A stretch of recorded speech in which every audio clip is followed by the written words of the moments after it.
Salam alaikum wa rahmatullahi ta'ala wa barakatuh.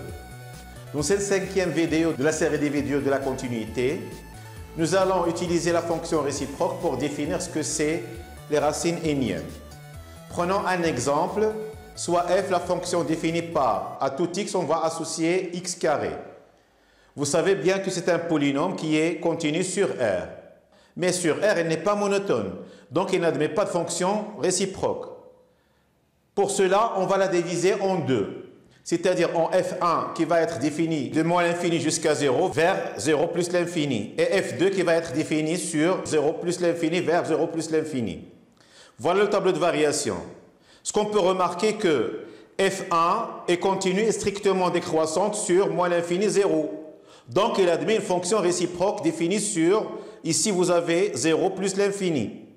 De même pour f2, elle est continue et strictement croissante sur 0 plus l'infini. Donc, il admet une fonction réciproque f-1,2 qui va être définie aussi sur 0 plus l'infini. La voilà. Pour tracer la fonction réciproque de f1, on a besoin de la première bissectrice. Donc, c'est la symétrie par rapport à la première bissectrice, c'est-à-dire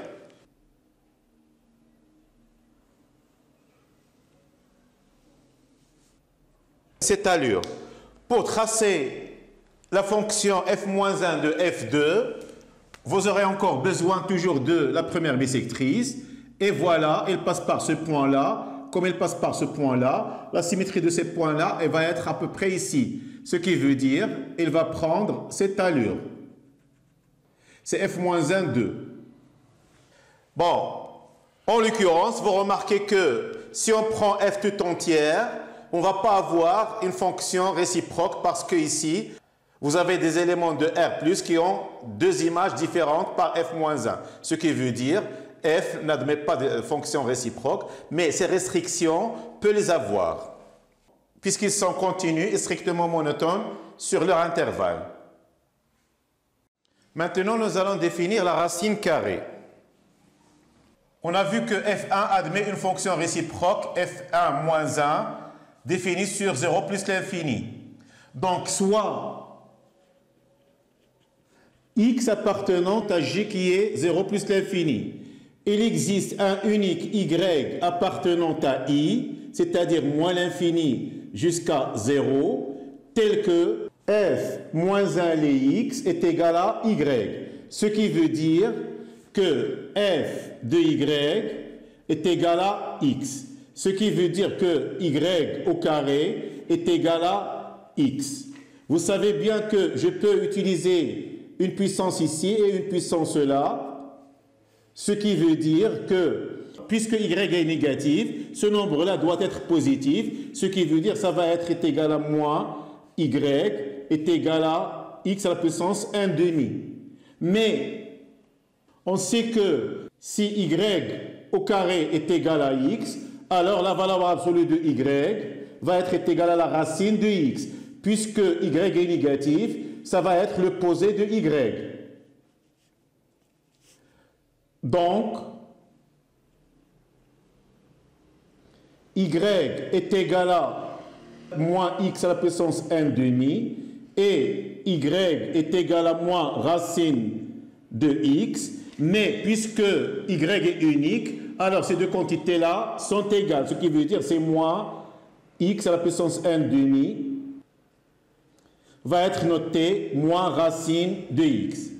Donc la fonction réciproque de f1, c'est à tout x, on va associer moins racine de x, qui est égal à moins x à la puissance 1 demi, avec x appartient à 0 plus l'infini. Ce qui concerne f2 est aussi admet une fonction réciproque sur l'intervalle 0 plus l'infini. Définissons f-1, 2. Soit x appartenant à 0 plus l'infini, il existe un unique y appartenant à 0 plus l'infini, tel que f moins 1 les x est égal à y, ce qui veut dire que f les y toujours est égal à x. Ce qui veut dire que y au carré est égal à x. Donc, on va utiliser racine de x, ça va nous donner la valeur absolue de y, mais y est positif, ce qui veut dire c'est que y est égal à la racine de x. Donc la fonction réciproque de la fonction 2, c'est de 0 plus l'infini vers 0 plus l'infini, et qui à x fait correspondre racine de x qu'on peut noter x à la puissance 1/2. Donc même si une fonction n'est pas continue ou bien n'est pas monotone, on va prendre une portion de la fonction où elle va être continue et strictement monotone. Donc cette restriction va admettre une fonction réciproque. Maintenant, nous allons définir la racine troisième. Soit f, la fonction définie sur 0 plus l'infini par, à tout x, on va associer x3. On sait que la fonction qui à x fait correspondre x3 est un polynôme. Donc, elle est continue sur R. Donc, sa restriction sur 0 plus l'infini, elle est aussi continue et même strictement monotone. Parce que vous savez bien que x3 est dérivable sur R, donc sur 0 plus l'infini, et sa dérivée, ça va être 3x carré, qui va être toujours positive. Donc, la fonction f admet une fonction réciproque, f-1 qui va être définie sur j, qui serait 0 plus l'infini. Bon, déterminons la fonction réciproque. Soit x appartenant à j, qui est ici 0 plus l'infini. Il existe un unique y appartenant à i, qui est aussi 0 plus l'infini, tel que f moins 1 de x est égal à y, ce qui veut dire que f les y est égal à x, ce qui veut dire que y à la puissance 3, ça va être égal à x. Donc on va utiliser le 1 tiers et là ça va être le 1 tiers, ce qui veut dire que y va être égal à x à la puissance 1 tiers. Donc,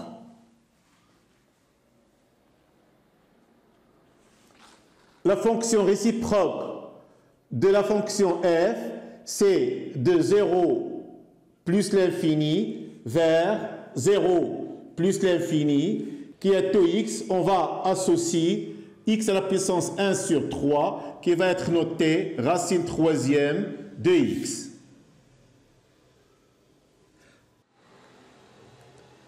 Maintenant, nous allons définir la racine énième en général. Soit n un élément, soit n appartient à n étoile moins 1.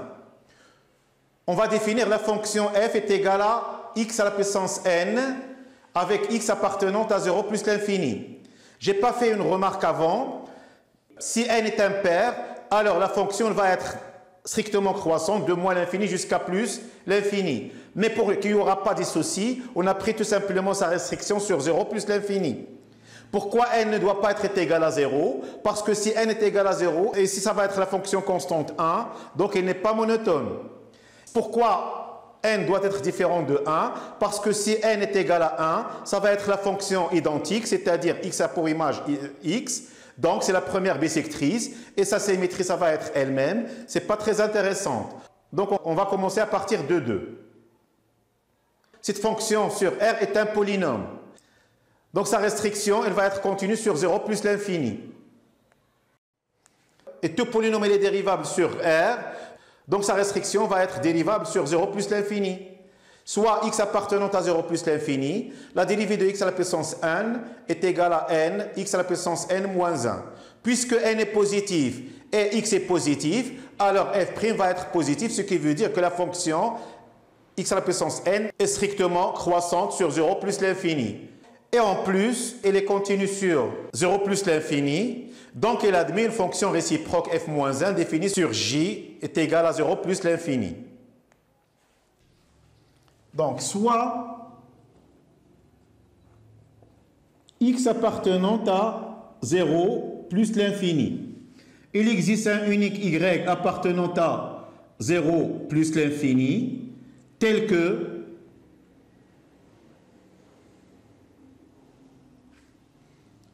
f moins 1 les x est égal à y, ce qui veut dire que f les y est égal à x. Donc, y à la puissance n est égal à x. Notre fameux 1 sur n et 1 sur n va jouer le rôle, ce qui veut dire que y est égal à x à la puissance 1 sur n.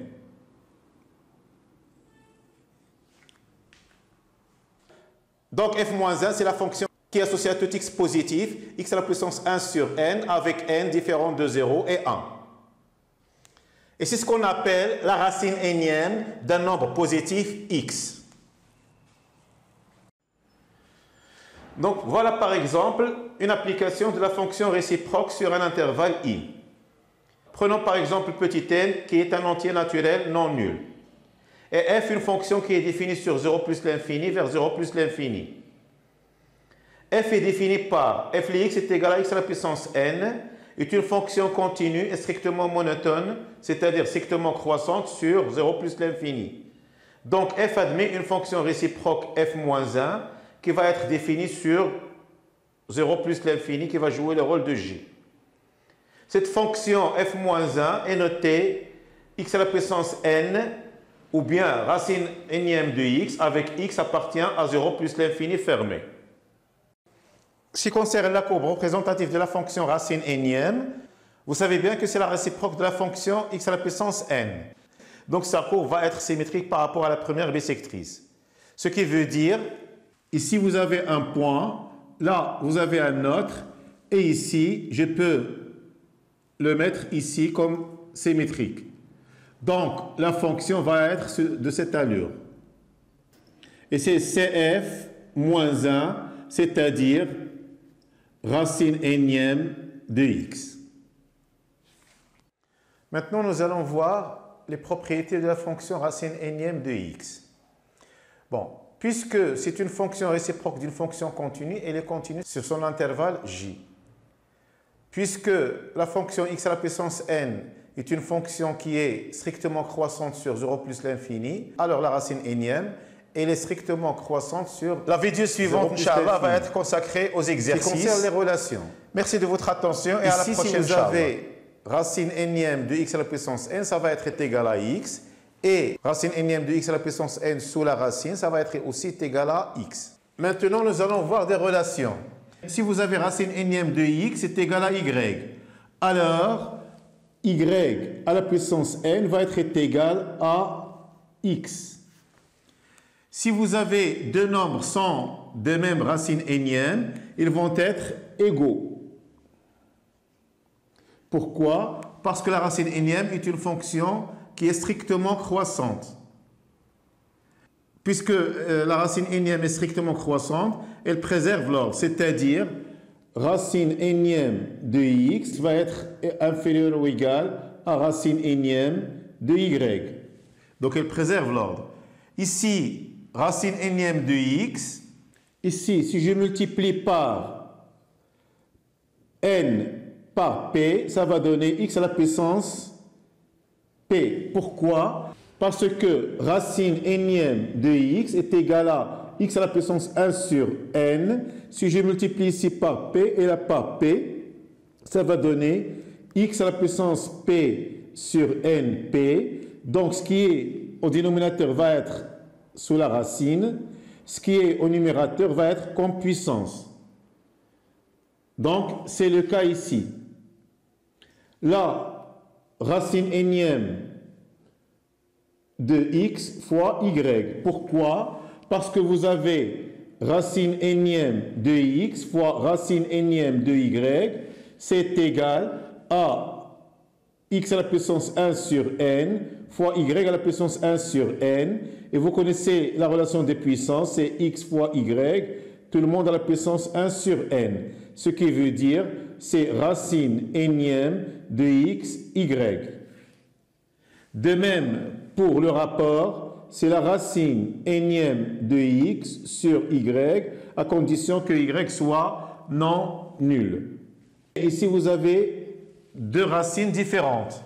Donc, ça va nous donner Racine énième de x fois racine pm de x, ça va être égal à x à la puissance 1 sur n fois x à la puissance 1 sur p.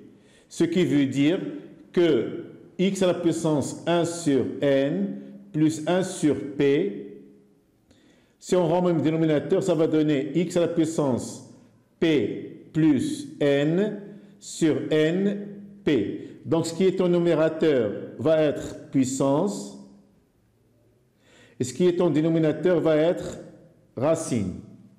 Donc ici c'est racine n fois p de x à la puissance n plus p.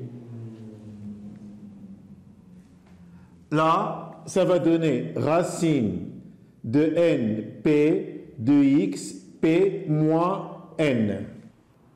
Donc si on pose r est égal à p sur n, alors racine énième de x à la puissance p va être égal à x à la puissance p sur n qui va être égal à x à la puissance r. Donc ici vous remarquez que ça va être une puissance normale, mais avec r appartient à q étoile. Donc on peut utiliser les propriétés de puissance qu'on connaît depuis longtemps. Et voilà votre cours de racine carrée. La prochaine vidéo va être consacrée aux exercices. Merci de votre attention et à la prochaine, Inch'Allah.